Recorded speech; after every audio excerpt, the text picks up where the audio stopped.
Hey guys, I am here on this Naturo podcast with Jase McDonald, who is ultimately a presence practitioner, but so many other things. I don't want to put him into a Naturo method box, so I'm going to let Jase introduce himself. Here we go. Thank you. Yes, my name is Jase McDonald. I'm down here in Melbourne, Australia. And I guess there is a formal form of a modality that I practice called integral energetics. And integral energetics has only been taught for the last 3 years. I was part of the first cohort of students, some guys that have been practicing this form for 20 years each, decided to come together and offer it in a very small but intense structure. And that was, quite a lot of theory in that. And then the practical. So the practical of the integral energetics is working with the energy field and the energy fields off the body and how we use that as resources to create coherence through the field and then coming into the physical part of the body. Now, of course, every practitioner has their own unique way of bringing themselves into whatever it is that they practice. And so I've also got my own other little bits that sort of inform how I show up for people in service. So, it's kind of been an interesting journey to get to where I am. So I was a graphic designer, creative director, entrepreneur, tech startup-y guy for like 22, 23 years and founded a number of companies. But something that had been rattling around, particularly in the last 10 years.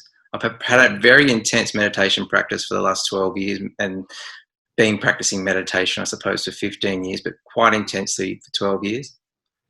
And whilst I'm out there in the world doing all this wonderful, interesting businessy stuff and business that is still serving, there was something that was kind of disconnected. And as a heart-based meditation teacher, and also one of my really deep practices, you can't not listen to the heart. And so I ended up, or actually the form found me.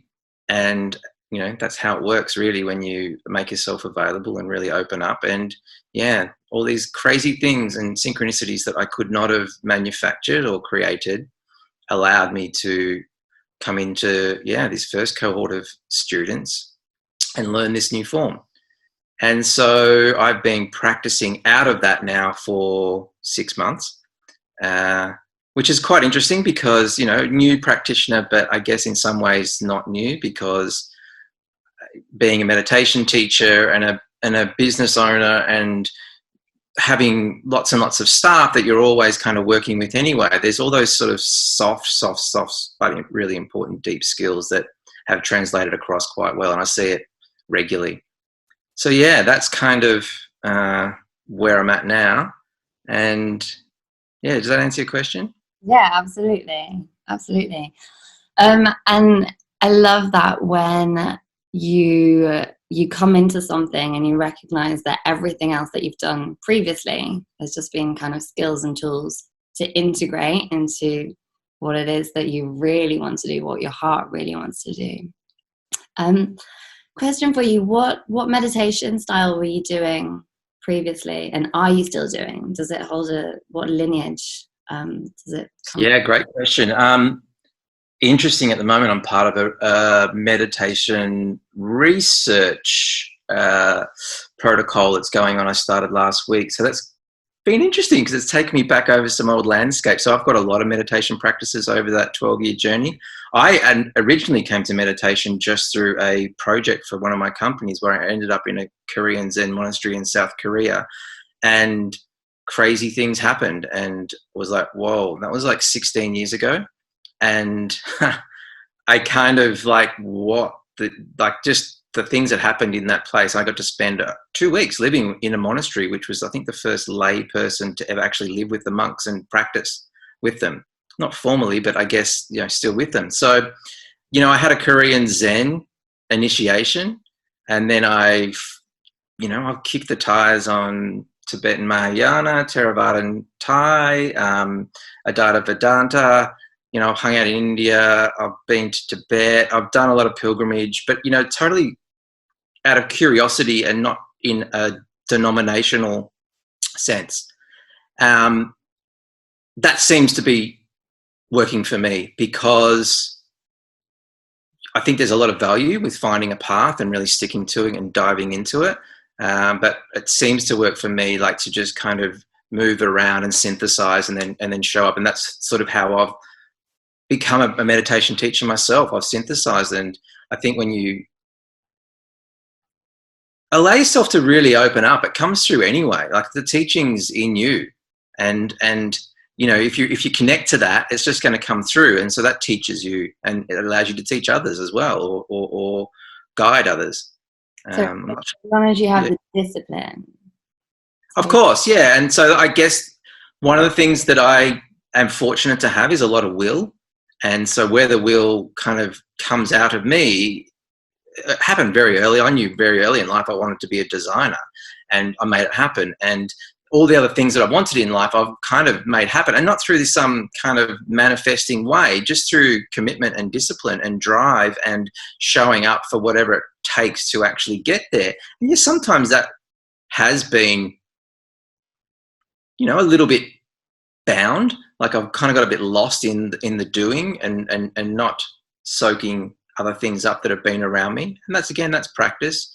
But I'm pretty good at that now, like, you know, balancing it. But yeah, I still show up every day, sit an hour or 2 hours a day on the cushion, and, you know, I've got my little space in behind me over here. And yeah, it's just like that's part of it. Like we constantly grow and expand, and yeah, we need to make room for that to, you know, to happen. Make like a dedicated time each day. And it's funny that you mentioned will, because I wrote an article yesterday on will and the willingness, and where this comes from. If this is innate in all of us and it's just clouded because of the junk in our diet and the toxins in the environment, etc., or if it's something that some people have more of and others don't. I think both. Yeah, I definitely think there's characteristics that we all come through with that have, you know, certain kind of amplification. And I think that's what makes us amazingly wonderful as humans, that we can acknowledge those variances in one another. But yeah, there's also something there around getting it muddied by the world that we live in and being disconnected from our bodies and the way that we choose to show up for ourselves, and whether that's diet or exercise or, you know, all the other myriad ways in which we can kind of like be influenced or pulled out of that kind of more aware state of who we are and what we have within us. Mm-hmm. So are you practicing at the moment? You said you've been in practice for 6 months. You're practicing in Melbourne, and can you tell me a bit how that works? Does that work online? Is it in person? Yeah, it's really interesting actually, because I moved out to this new place and away from the city. It's about 25 minutes out of the city in nature, and it's a beautiful, beautiful space to live in.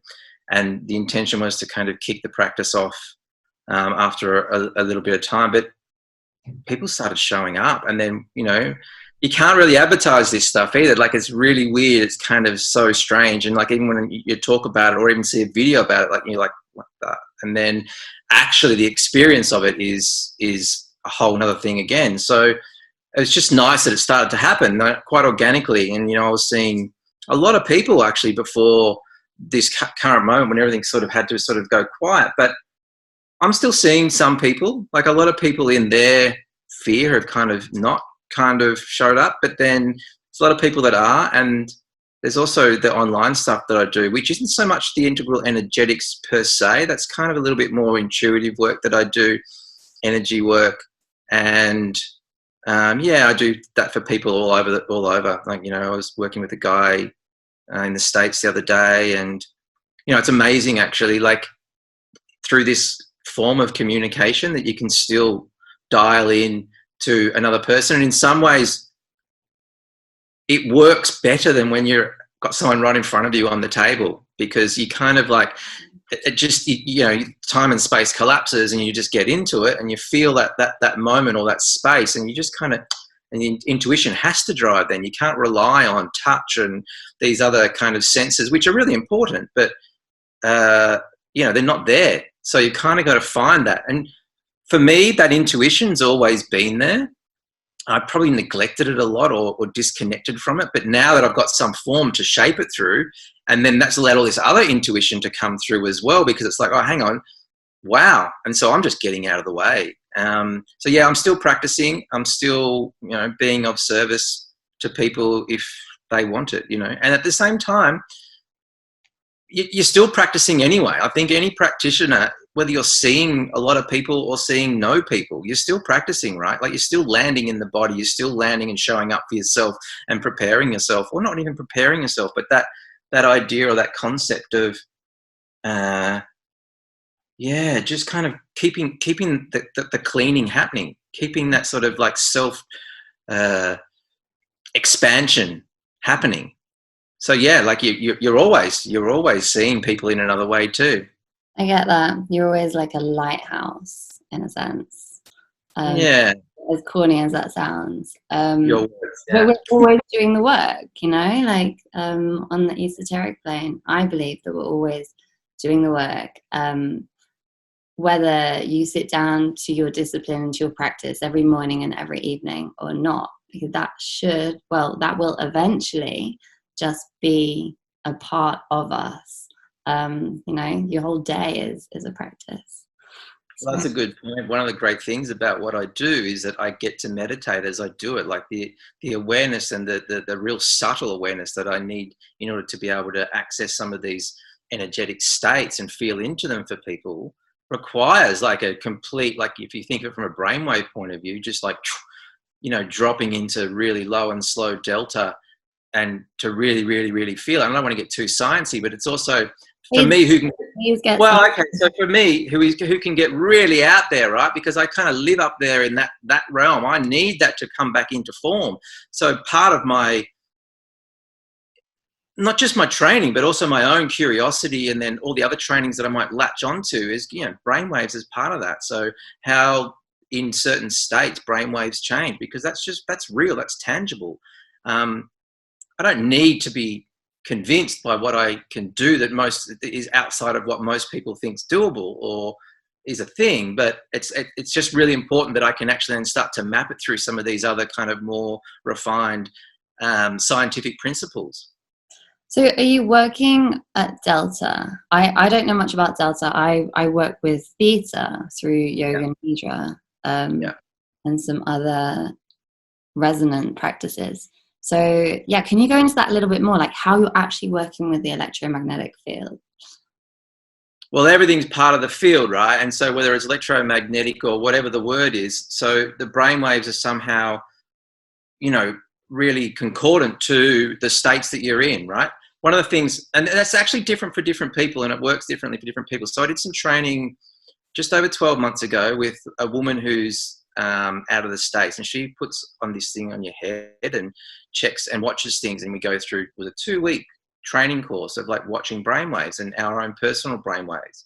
And the reality is, like, you're having a state, you're having an experience, and then you go back over it, you know, pretty much immediately after the meditation, and you can pick the exact moment and the brain's flaring, and it's like it's showing these states. So she's got, her name's Judith Pennington, and she's done some work that came out of Max Cade was the guy from, he was a radi, I think he might have been one of the guys that invented sonar from the UK like 40 years ago. And then he was really into the mystical kind of side of things. So he invented this thing, and then it went to Anna Wise at Esalen Institute in California, and now Judith's picked it up. But they've mapped certain states of consciousness. But the thing is that different practitioners will have a state of consciousness, but it won't necessarily just be delta. For me, I'm actually like super gamma. Like my gamma on a 100 hertz scale is off the charts.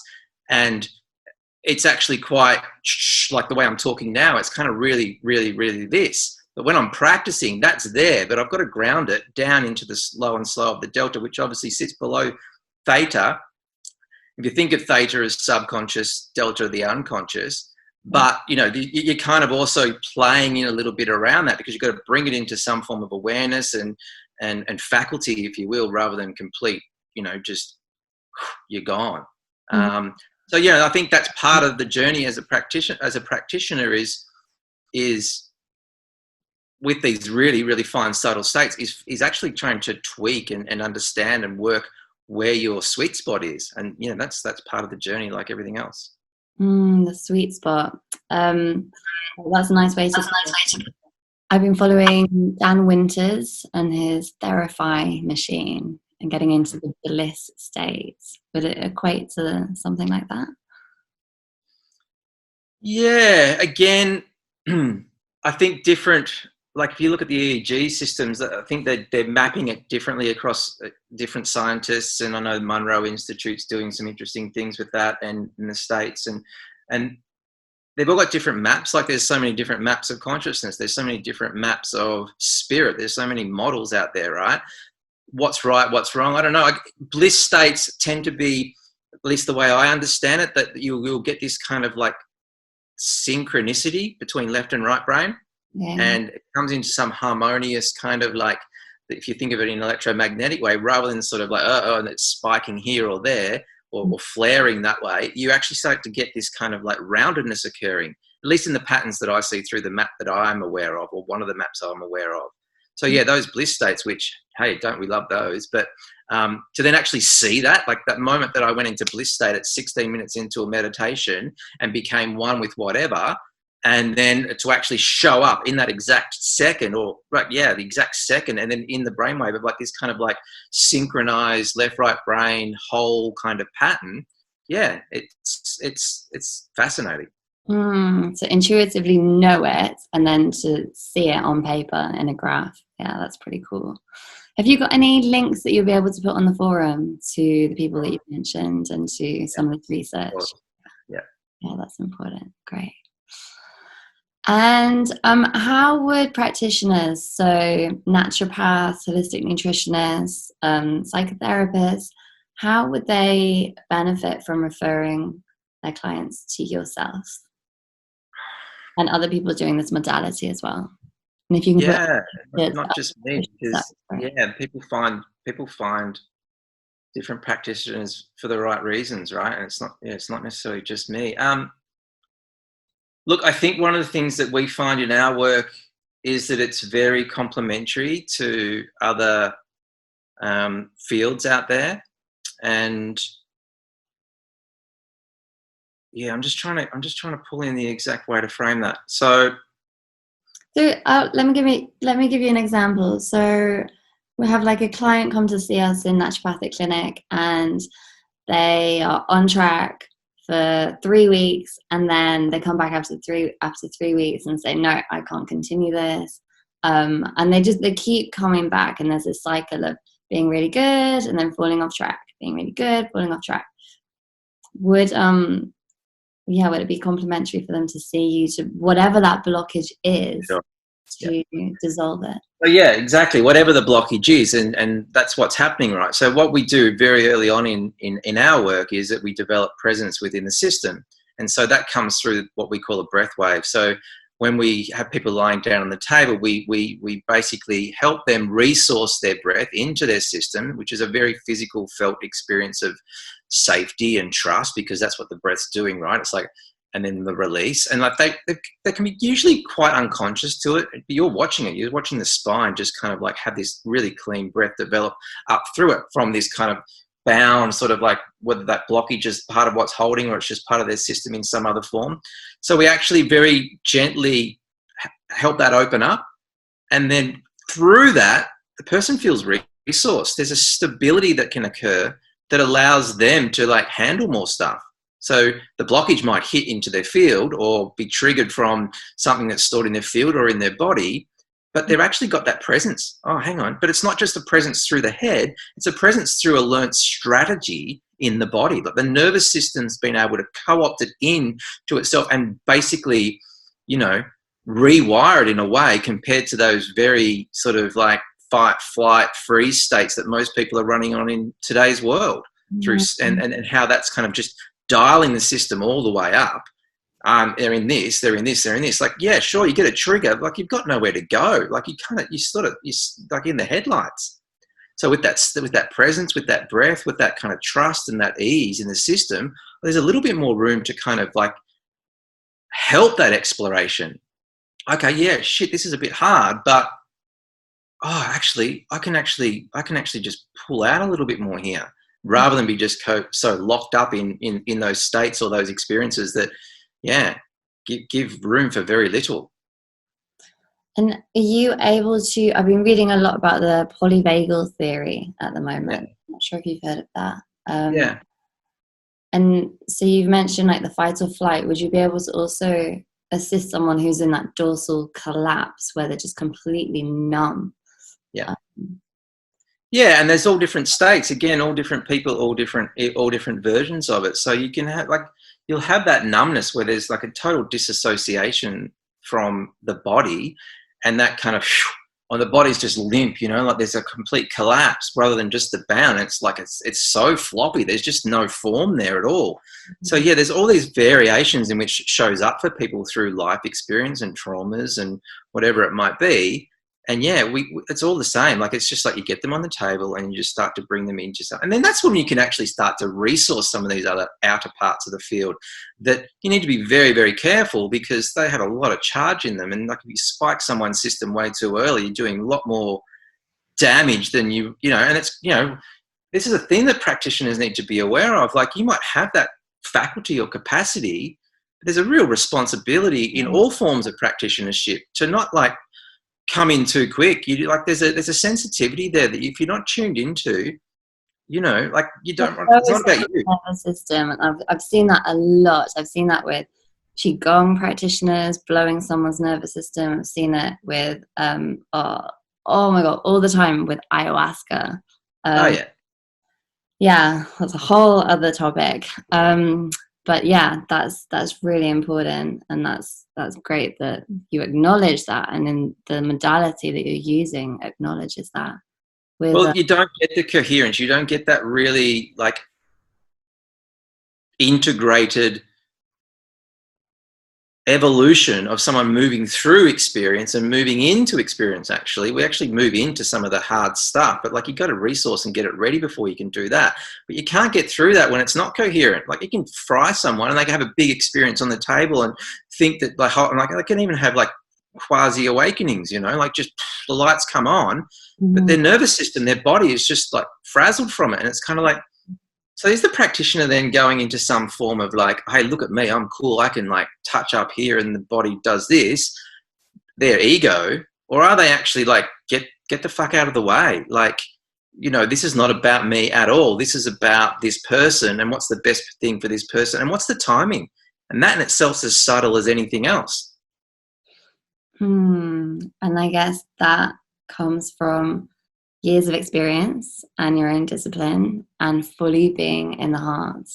Yeah, to move yourself out of the way. I love that. Yeah. Sure, but it's still a constant practice. Like, yeah, I might have had 10, 12 years of like deep heart-based practices is one of the practices that I do that connects me into that. But yeah, I can still see myself like do something at some point and see that person's response, and it's integrated and coherent. But I can also see myself patting myself on the back. I'm just like, I'm not going to have a reaction to that. There's a subtle thing of just going, okay, that's cool, good job, but don't get lost in that part of it, right? That's not what you're here for. So that still goes on. That's an ongoing investigation and thing to work with. Yeah, it's being human. But constantly being able to come back and be the observer. So to recognize that and come back and observe. That's cool.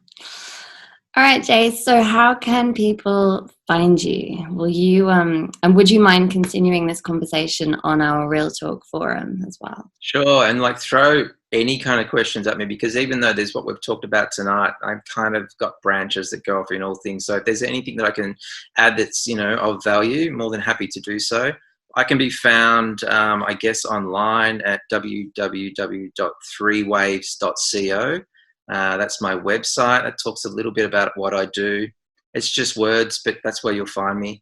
And other than that, I'm around the corner. Like, we're all connected. We're all hooked into one another. So yeah, you'll see me on the forums. You can see me online, but I'm out here in the field with everyone as well. So Cool.